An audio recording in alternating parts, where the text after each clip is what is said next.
What is denied by many people but it is actually 100% real? A lie detector isn't reliable. I'm stunned by the number of people who think it is. I see it so often in news stories about crimes. People in the comments section say just make him take a polygraph, then we'll know for sure. If anyone's reading this, don't ever agree to take a polygraph examination if you're suspected of involvement in a crime.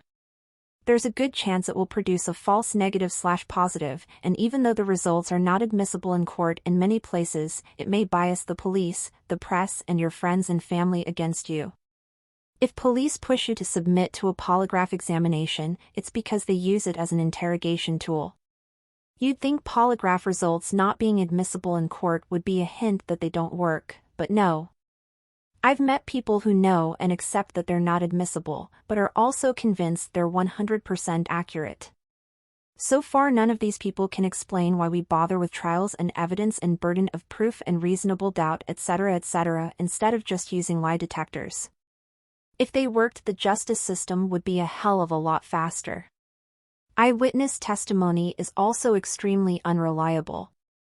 It makes sense why DNA has exonerated so many people when the old tools used to investigate were all so terrible.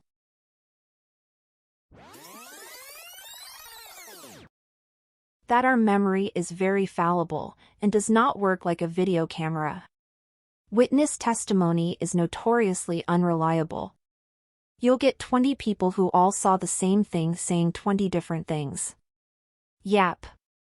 I studied criminology and my professors made sure we truly understood that we can never trust witnesses. There's a Brain Games episode on this exact scenario. Pretty wild. Witnesses weren't even close to identifying the right perp. That episode was scary as hell for that exact reason. All it took was a few minutes separation from the event and a couple of plants mentioning false things, and multiple eyewitnesses to a crime that happened a few minutes earlier confidently described the perpetrator completely wrong. So well done. Simple but incredible way of getting the point across by actually inducing it in every viewer.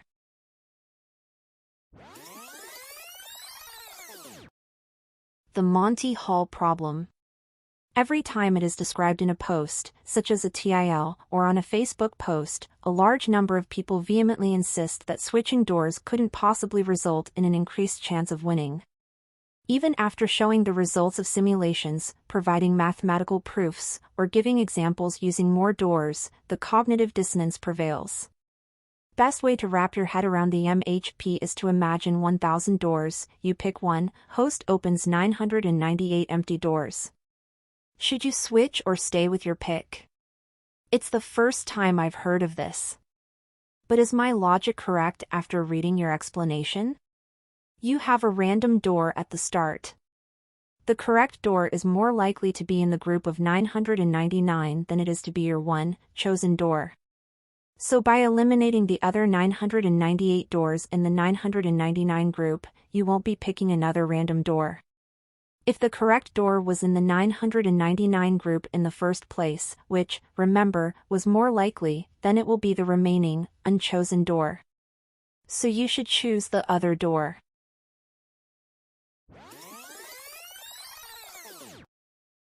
You don't know how to fight unless you've been trained or have experience in fighting.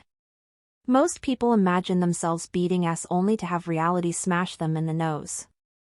A lot of people even injure themselves just trying to throw punches. I would add that many people who practice certain martial arts also overestimate their abilities. If you don't actually fight in competition or at least serious sparring, then your training probably won't help as much as you think it will. Same thing is true for firearms training and even more difficult to account for. Another thing is martial artists not being cognizant of the fact that real fights aren't fair. Your assailant might be armed or there might be multiple people. Jiu-jitsu is great against one unarmed guy, but your ground game will fail hard when the other guy's friend is standing and kicking you in the head while you execute a textbook triangle choke. Or worse. Even the best fighters are wise to avoid a street fight whenever possible.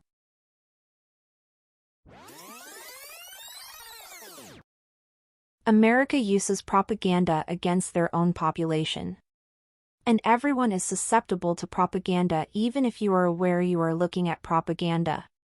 I didn't realize until recently how much propaganda was thrown at me as a child of the 80s in America. Everything was about how amazing and great America was and how awful Russia was. And weird propaganda too, like how Russians were obsessed with Coca-Cola and Levi's jeans. Think about America's bizarre fixation on the military and nationalism. Like, why the F do we need to stand up and stare at a flag and play a sad song during a baseball game and then have fighter jets fly over the stadium? It's a game. It has nothing to do with war, and if you really take a step back, it's something we'd 100% mock Russians or Chinese people for doing, and rightly so, because it's FING weird.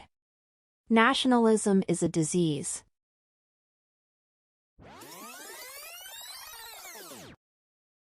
That having children is not for everyone, that it's not all sunshine and the meaning of life, and millions of people regret being parents. This is true, and I think everyone on both sides of this needs to accept that becoming a parent means absolutely committing yourself to the cause. You can't just give up when it gets too hard. Your kids are now your entire world. If you're not ready to commit to that, then you're not ready to be a parent.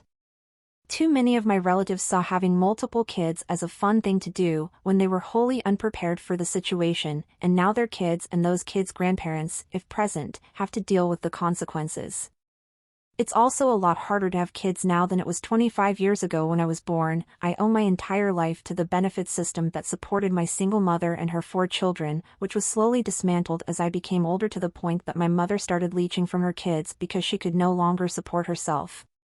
Now I'm earning more than she ever has, but I can't even afford to rent a flat.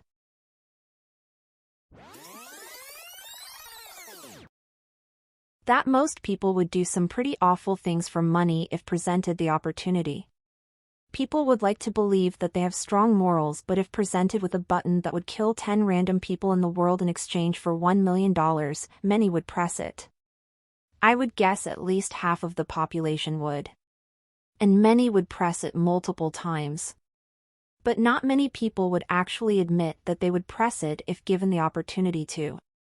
Maybe I am just too cynical and not many would press it, but this hypothetical situation is something I think about a lot. When I divorced my husband, he was in utter shock. His father was wealthy. Most of the things he did to me was at his father's suggestion. Money messes with people. He was his father's lapdog. As much as he wanted his freedom and his own life, he was a slave to his father's purse strings, money his father had stolen through a Ponzi scheme. It was blood money in my mind. His father used him, and he couldn't even see it because acknowledging it would ruin the father/son bond he lined for so badly. I couldn't stand to watch it, and couldn't stand and refused to live my life under his father's thumb, and watch my marriage disintegrate, all for the promise of that money. It was corrosive. My ex literally couldn't understand how I could walk away, and also hated me for being able to so easily. Financial abuse is real. Some parents control their kids completely this way. My father tried to do that too, but it doesn't work when you're poor. But he made us very financial hyper-independent. Me and my siblings never fight about money, but we never ask for help either. For the rich people trapped in financial abuse, I feel sorry for them, but it's not that they'll ever leave this addiction. These parents deserve hell.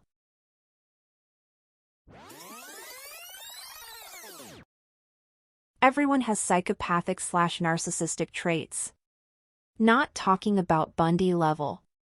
If you think about it, jobs, friendships, school, or even out in public, we tell people what they want to hear. Sometimes we have to be nice to people regardless of situations and things. We use our friends all the time, whether it's money, or simply just having someone by your side. It's not the benefits for them, but it's for you. Everyone has psychopathic/narcissistic traits. Not talking about Bundy level. If you think about it, jobs, friendships, school, or even out in public, we tell people what they want to hear. Sometimes we have to be nice to people regardless of situations and things. We use our friends all the time, whether it's money, or simply just having someone by your side. It's not the benefits for them, but it's for you. People on Reddit absolutely complain about so-called narcissists too much to the point that the term has ceased to mean anything to me. Someone is a self-centered prick or they talk about themselves a lot, but narcissist seems to refer to everyone who I don't like when I see it on this website. Which, well, is narcissistic. If I think someone is a jerk, I don't care to categorize them under a pointless label like that. They have their own individual jerk qualities. I was thinking about this recently, haha, and I think a real friend is someone who you choose to be around because you like listening to them, you have a curiosity for the way they are, just them as themselves, you appreciate them. You just simply rather pass your time with them even if it's in complete silence. Every moment is satisfying, no matter what. Every moment is always enough, it's always perfect, it's always exactly what you asked for by being around that person, because you just appreciate that they exist. The silence around them is deeply satisfying, it's peaceful, and it's comfortable. You know the silence is because nothing has to be said, it's utterly blissful to find someone really genuine and authentic, and just sit in silence doing your own thing while they do theirs. It's truly a different type of normal that I don't think most people get to feel in their life. It's hard to find a really normal person. It's such a simple and comfortable experience to find someone authentic, it's so simple. Nothing ever has to go unsaid, and nothing said is ever bad or wrong or scary. I think narcissistic people hang out with others because they want attention or validation. They like to say the right thing rather than what they truly think or feel.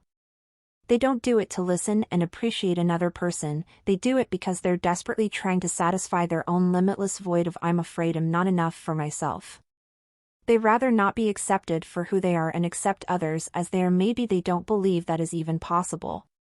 It's a game of who's worse, and every moment is lacking.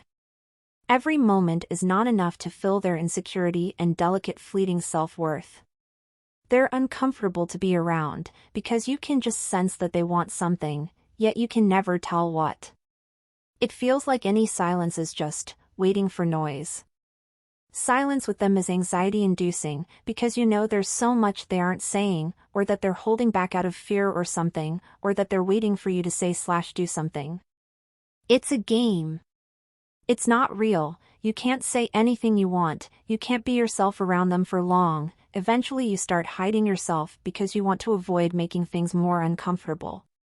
It feels like they hide so much, like they're just a set of defense mechanisms and impulse reactions, instead of an actual person with depth. Interactions feel shallow, it's just weird, it feels different, but you can never place your finger on it, it almost feels like a slow suffocation of your identity.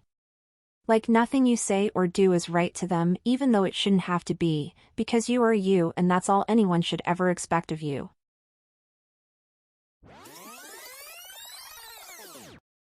Dogs can look up. Ducks' quacks do echo. People don't think dogs can look up? Have they ever seen a dog before? My dog physically can look up, but I don't think he knows that most of the time, lol.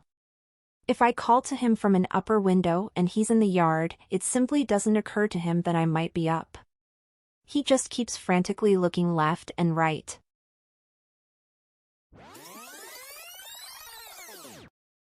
Please like and subscribe for more daily content.